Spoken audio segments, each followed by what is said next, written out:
जराही तेलकट होत नाही, मऊ पडत नाही, खिशी घ्यायची काही गरज नाही। तर बघा मंडळी, लहान मुलांसाठी हेल्दी अगदी घरगुती पीठ वापरून गव्हाच्या आणि तांदळाच्या पिठापासून आपण कुरकुरीत, खुसखुशीत आणि अगदी पोकळ अशी चकली बघणार आहोत।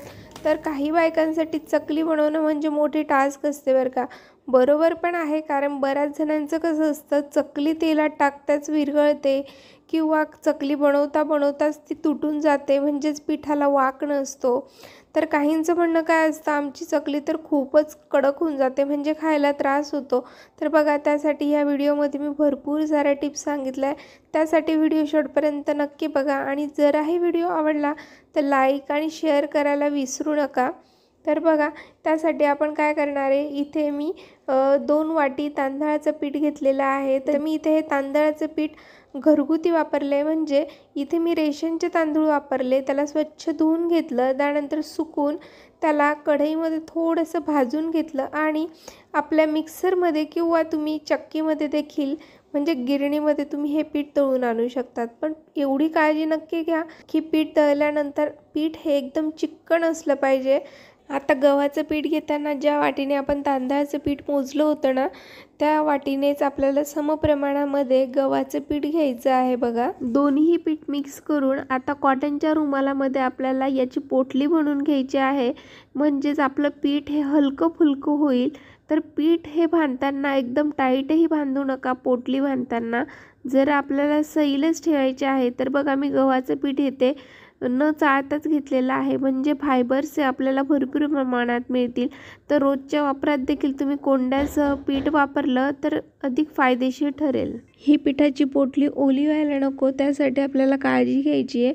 तर मी काय केलं आहे बघा, तर ही पोटली एका स्टीलच्या भांड्यात ठेवलेली आहे आणि आता कुकरमध्ये पाणी ठेवून त्यावर रिंग ठेवली आणि त्यावर आपल्याला हे भांडं ठेवायचं आहे, म्हणजे कॉटनचा रुमाल हा ओला होणार नाही।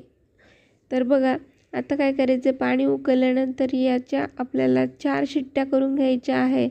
तर 3 ते 4 शिट्ट्या करण्यासाठी गॅस मी इथे मीडियम फ्लेमला ठेवला आहे। आता 4 शिट्ट्या होऊन कुकर थंड झालेला आहे। तर पोटली उघडताना हे पीठ हाताला दगडाप्रमाणे कडक झालेलं जाणवेल, या प्रमाणानेच व्हायला हवं आहे, म्हणजे आपल्याला इथे आपलं पीठ परफेक्ट वाफलं गेलेलं आहे असं समजायचं। तर इथे मी आता पोटली खोलून दाखवणार आहे। तर बघा, या प्रकारे झालं आहे आपलं पीठ, म्हणजे अगदी परफेक्ट हवं तसंच झालेलं आहे। तर आता आपण काय करायचं आहे, हे पीठ फोडून घ्यायचं आहे। तर मी हे फोडण्यासाठी आता मुसळीचा वापर करते। तुम्ही हाताने देखील फोडू शकता, पण पीठ गरम असल्यामुळे मुसळीचा किंवा तांब्याचा वापर करू शकतात। बघा, तुम्ही हे पीठ गरम असतानाच फोडायचं आहे, म्हणजे गरम गरम आपल्याला पीठ फोडणं सोपं जातं। तर बघा, इथे बऱ्यापैकी पीठ आता फोडलं गेलेलं आहे सर्व मुसळीच्या मदतीने। तर आता मी हे चाळणीने चाळून घेणार आहे, म्हणजे पिठाचे गोळे वरती राहतील। बघा, आता आपण पीठ चाळत असताना जे वरती जाडसर गोळे दिसत आहे ते आपण हाताने किंवा खलबत्त्याच्या मदतीने पुन्हा फोडून घ्यायचे आहे, म्हणजे आपलं जेवढं पीठ हलकं होईल ना चाळून, तेवढ्या आपल्या चकल्या ह्या एकदम खमंग खुसखुशीत येतील।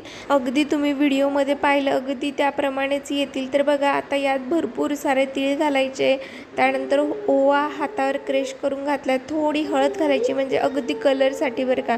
नंतर चवीनुसार मीठ आणि चवीनुसार लाल तिखट घालून आपल्याला हे सर्व हाताने एकदा व्यवस्थित मिक्स करून घ्यायचं आहे। तर एका साईडला मी पाणी थोडं कोमट करायला ठेवलेलं आहे। तर तोपर्यंत आपण हे सर्व जिन्नस पिठामध्ये मिक्स करून घेणार आहोत। तर बघा, आता हाताने सर्व जिन्नस एकत्र करून झाले। तर यात कारण मोहन द्यायची काहीही गरज नाही आहे, कारण आपण पीठ आता मस्त इथे वाफवून घेतलेलं आहे। तर आता आपण कोमट पाण्याने, म्हणजेच हाताला सोसवेल अशा पाण्याने आपल्याला पीठ मळून घ्यायचं आहे। तर पीठ मळताना जरा थोडं रगडून रगडून मळा बरं का मैत्रिणींनो, म्हणजे पिठाला छान असा वाक येईल। तर आता पिठामध्ये आपल्याला पाणी जेमतेमच घालायचं आहे, म्हणजे आपल्याला एकदम कडकही पीठ मळायचं नाही आहे आणि एकदम सैलही मळायचं नाही आहे। तर आपल्याला पीठ अगदी आपलं जसं पोळ्यांचं पीठ असतं ना, त्याप्रमाणे मीडियम कन्सिस्टन्सीचं पीठ मळायचं आहे इथे।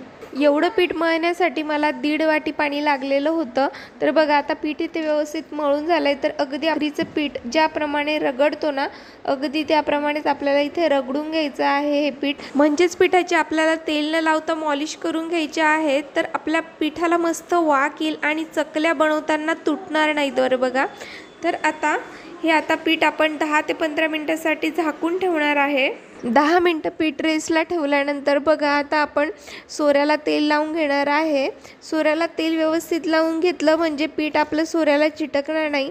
तर बघा आता आपण थोडं पिठाचा एक गोळा घेणार आहे आणि जेवढं पीठ आपल्या सोऱ्यात बसेल तेवढं पीठ आपल्याला अगदी भाकरीच्या पिठाप्रमाणे रगडून घ्यायचं आहे। म्हणजे पिठाची व्यवस्थित मॉलिश करून घेऊ, म्हणजे पिठाला छान असा वाक येईल आणि आपली चकली ही बनवताना तुटणार नाही आणि अगदी काटेरी येईल। तर बघा इथे पिठाचा गोळा आपला जेवढा बसेल तेवढाच घ्यायचा आहे।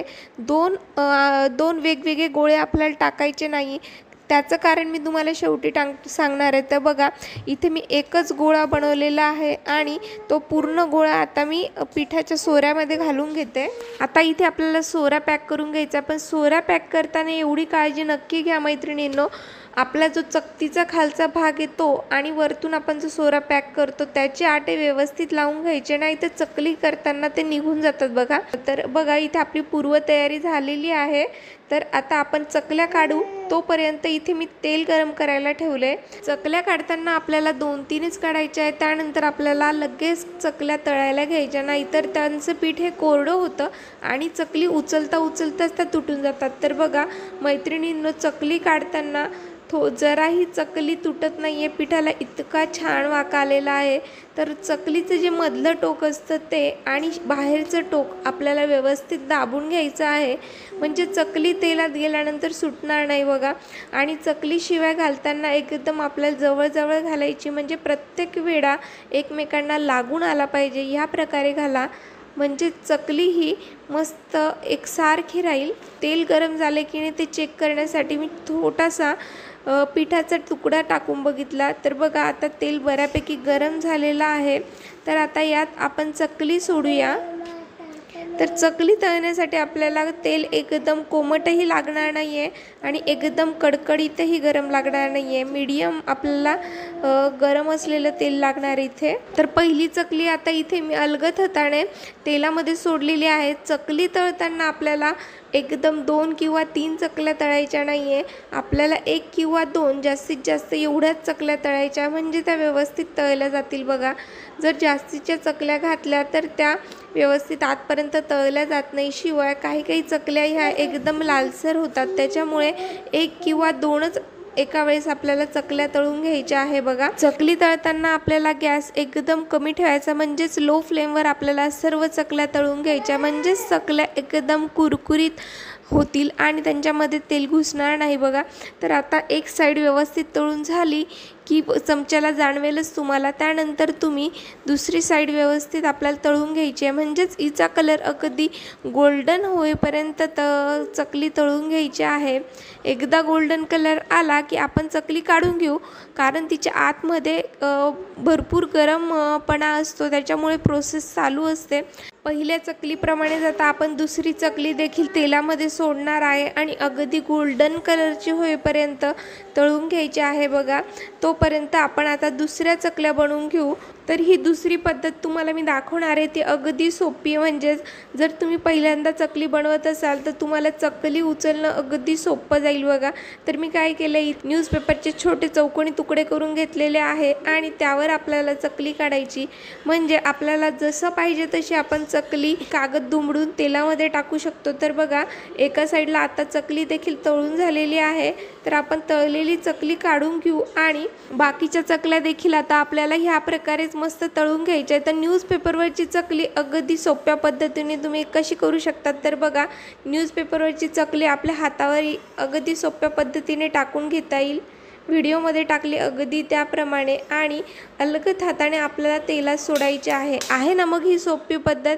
तर जर तुम्ही पहिल्यांदा चकली बनवत असाल तर ही महत्त्वाची गोष्ट नक्की लक्षात ठेवा। म्हणजे तुम्हाला चकली बनवून तेलात सोडणं अगदी सोपं जाईल। तर आता जी टिप सांगणार आहे ती अगदी महत्त्वाची टिप आहे। तर बघा, आता आपलं जे उरलेलं पीठ आहे तर ते वातावरणामुळे थोडंसं कोरडं झालेलं असतं। तर काय करायचं आहे, त्याला थोडंसं पाण्याचा हात लावायचा आणि अगदी भाकरीच्या पिठाप्रमाणे पुन्हा एकदा ते पीठ मळून घ्यायचं आहे। म्हणजेच ते पिठाला छान वाक येईल आणि आपली चकली बनवताना तुटणार नाही। तर ही महत्त्वाची टीप नक्की लक्षात ठेवा बरं का मैत्रिणींनो, नाहीतर चकल्या बनवणं काम एकदम बोरिंग होऊन जातं, कारण पुन्हा पुन्हा चकली तुटणं म्हणजेच एकदम कंटाळा यायला लागतो। इथे काही चकल्या तळून झाल्या तर बघा, मी तुम्हाला हातात घेऊन दाखवते तर एकदम कुरकुरीत झाल्या आणि शिवाय एकदम काटेरी आलेल्या आहेत।